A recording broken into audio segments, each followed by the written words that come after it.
नेता बनना जज्बा नहीं था। भारत को आजाद करा के प्राइम मिनिस्टर, राष्ट्रपति, मुख्यमंत्री बनना जज्बा नहीं था।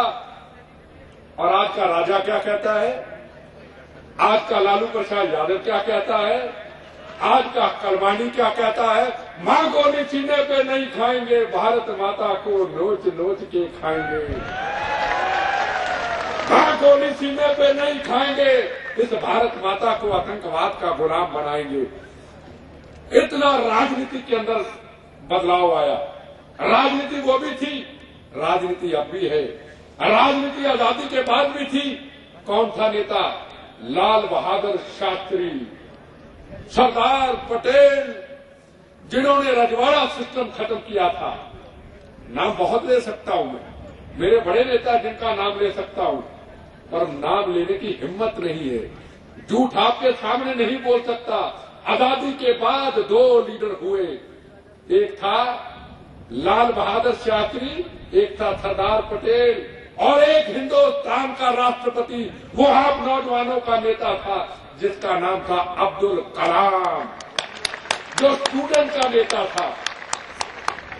लाल बहादुर शास्त्री जब पढ़ने के लिए जाते थे, जब छोटी उम्र थी, 14-15 साल उम्र थी, तो सिर के ऊपर बांध करके अपनी किताबों का बस्ता बांध करके नदी पार करके जाया करते थे। वो थे लाल बहादुर शास्त्री, जिन्होंने हिंदुस्तान के अंदर, जब हिंदुस्तान के अंदर जंग थी, जब हिंदुस्तान के अंदर काल पड़ा, लाल बहादुर शास्त्री ने हिंदुस्तान के लोगों को एक नारा दिया था, जय जवान जय किसान, जिसको अभी भी लोग याद करते हैं। और ये कहा था, मेरी हर बहन अपने घर से हिंदुस्तान को चलाने के लिए गहने देगी। हर घर से मेरी बहनों ने जो सामान था इस देश को दे दिया। और कहा था, एक दिन कोई भी घर के अंदर अन्न नहीं खाएगा। आज भी लोग मौजूद हैं, उनको देखते हुए कहीं नहीं अन्न खाते। वो थे नेता लाल बहादुर शास्त्री।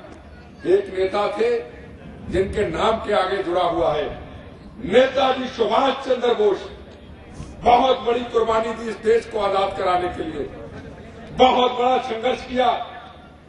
कांग्रेस पार्टी के प्रेसिडेंट थे, पर उनका एक ही मकसद था कि आने वाली जनरेशन के लिए, युवाओं के लिए भारत को आजाद कराना। ये था नेताजी सुभाष चंद्र बोस जी का जज्बा।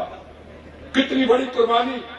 जर्मनी के अंदर मिलने जाते हैं, राष्ट्रपति हिटलर को मिलने जाते हैं, हिटलर मिलने से मना कर देता है।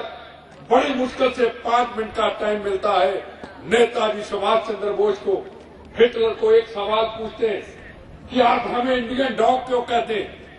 हिटलर कहने लगा, इतना बड़ा देश, इतने बहादुरों का देश भारत, वहां कोई कहता मैं हिंदू हूं, मैं मुसलमान हूं, मैं सिख हूं, मैं ईसाई हूं, कोई ये कहने को तैयार नहीं। गर्व से कहो मैं भारतीय हूं। सुभाष चंद्र हिंदुस्तान के अंदर आए नेताजी, और आके हिंदू, मुस्लिम, सिख, ईसाई नौजवानों की फौज का गठन किया और नारा दिया, आजाद हिंद फौज का नारा देके नारा दिया, आप हमें खून दो, हम आपको आजादी लेके देंगे और में आ जाएगा।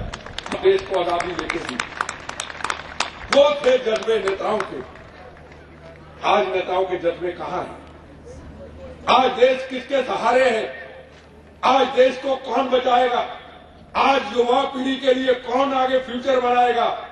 ये हमारे लिए एक बहुत बड़े प्रश्न है। जरूरी नहीं है कि आप शिक्षा करते हैं आप इसी लाइन में चलोगे। अगर आप मेहनत करोगे, अगर आप अच्छी शिक्षा लोगे, आप भी हिंदुस्तान के अब्दुल कलाम बनोगे। अगर आप अच्छी शिक्षा लोगे, आप भी किसी दिन कल्पना चावला बनोगे। अगर आप अच्छी शिक्षा लोगे, आप भी किरण बेदी बनोगे। ये जरूरी नहीं है कि आपको राजनीति में आना होगा। राजनीति में आने की जरूरत नहीं है, पर हम अपने अपने मिशन के अंदर, अपने असूल के अंदर हम कंप्रोमाइज नहीं करेंगे, हम गलत काम नहीं करेंगे, हम किसी के आगे झुकेंगे नहीं। हमारा मकसद है अच्छी शिक्षा प्राप्त करके बड़े होकर के इस भारत माता की, अब्दुल कलाम की तरह इस भारत की आजादी की रक्षा करना। ये हमारा मिशन होना पड़ेगा।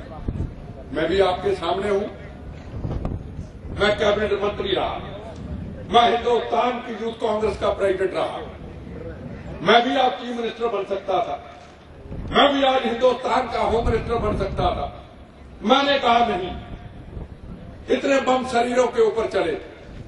शहीद आजम भगत सिंह जी का वो नाम लेके बम खाते रहे। सरफरोशी की तमन्ना अब हमारे दिल में है, देखना है जोर कितना बाजुए कातिल में है।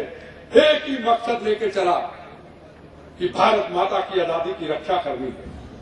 ये जो हमारे शहीद परिवार बैठे, ये गंगा देवी जी बैठी, ये विक्रम जी बैठे, जिन्होंने पार्लियामेंट के अंदर जिनके पतियों ने कुर्बानी दी, पार्लियामेंट को बचाया, नेताओं को बचाया, इनकी सेवा करनी अपना मिशन बना लिया।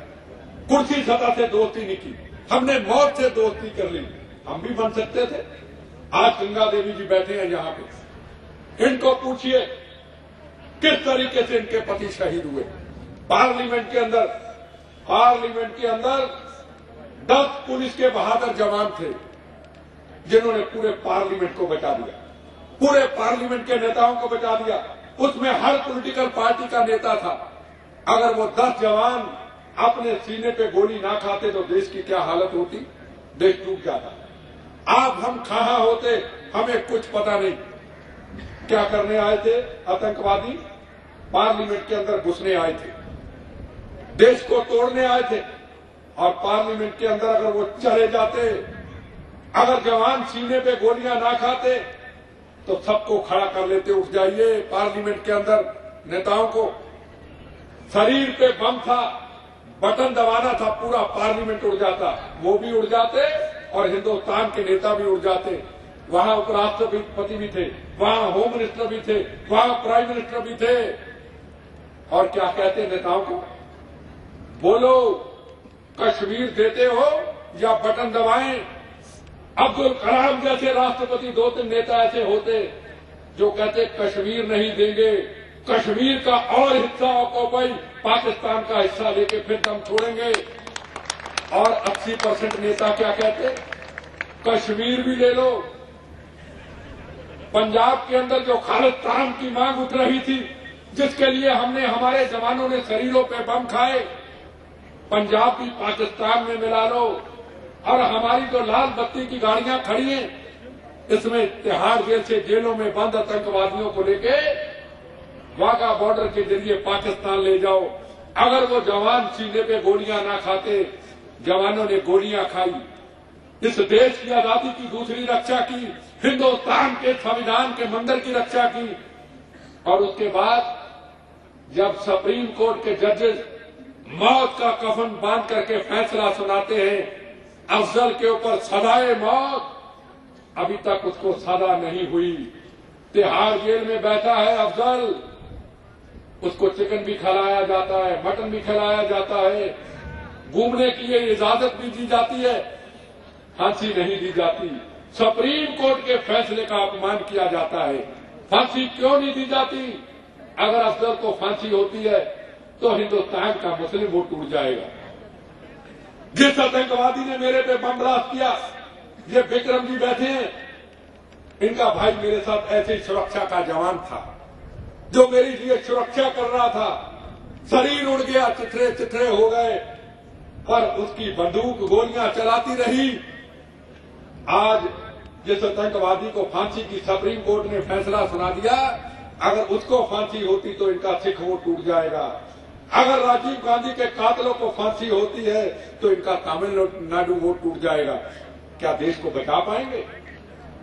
आतंकवादी कोई भी हो, चाहे हिंदू हो, मुसलमान हो, सिख हो, ईसाई हो, जो भारत माता को तोड़ने की कोशिश करता है, जो भारत माता को नुकसान पहुंचाने की कोशिश करता है, उसके लिए किसी भी राजनीतिक पार्टी को राजनीति नहीं करनी चाहिए। आतंकवादी है और आतंकवादी को फांसी की सजा होनी चाहिए, नहीं तो ये घटनाएं होती रहेंगी, बहनों के सुहाग गुजरते रहेंगे, बच्चे यतीम होते रहेंगे। ऊना के अंदर क्या हुआ था, हमारे स्टूडेंट थे, बड़ी दूर से पढ़ने के लिए आए हुए थे, एक बेकरी थी, वहां पे ब्लास्ट हुआ, हमारे स्टूडेंट चले गए। हमारा के स्टूडेंट थे बेचारे, कैसे माँ बाप ने भेजे थे, चले गए। कौन है इसका जिम्मेदार? हम राजनीतिक लोग जिम्मेदार हैं। अगर हम सख्त सजाएं देते हैं, अगर आतंकवाद के खिलाफ हम सख्त ऐलान करते हैं, तो किसी बहन का सुहाग नहीं उजड़ सकता, कोई बच्चा यतीम नहीं हो सकता। तो इसलिए मैं आपको कहना चाहूंगा, जहां भी जाए अच्छी शिक्षा करके, अच्छे मकाम पे जहां भी पहुंचे, अपनी भारत मां को कभी भूलने की कोशिश मत करना। दुनिया के अंदर एक ही नाम है जिसका नाम है डगमाना कद, और अपने कदमों को हमेशा मजबूत रखना। यही देश की सेवा है, यही भगवान की सेवा है, यही भारत माता की सेवा है। वंदे मातरम, जय Hind. Thank you, sir, for your motivational speech. It was really inspiring and motivational for all of us. Jai Hind, Jai Bharat. And now, I request the chairman of RP Educational Trust, Shri RP Singhal ji, to please come on the stage and felicitate our chief guest of today's function, Mr. M.S. Bitta. Please, sir. I also request the Director General of RPIIT, Dr. S.C. Gupta, sir, to please accompany the chairman.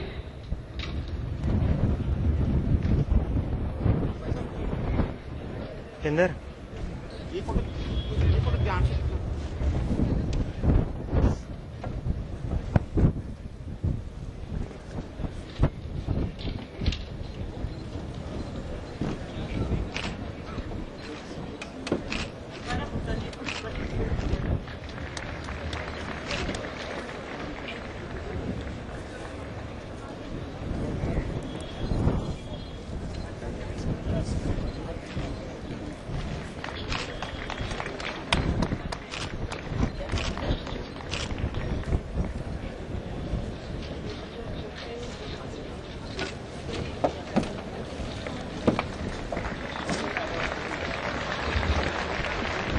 One minute, sir, please. Sir.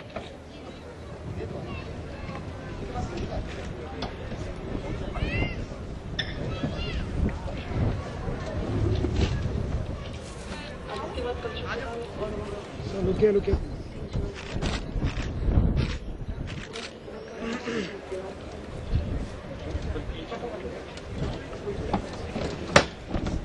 Thank you, sir. And now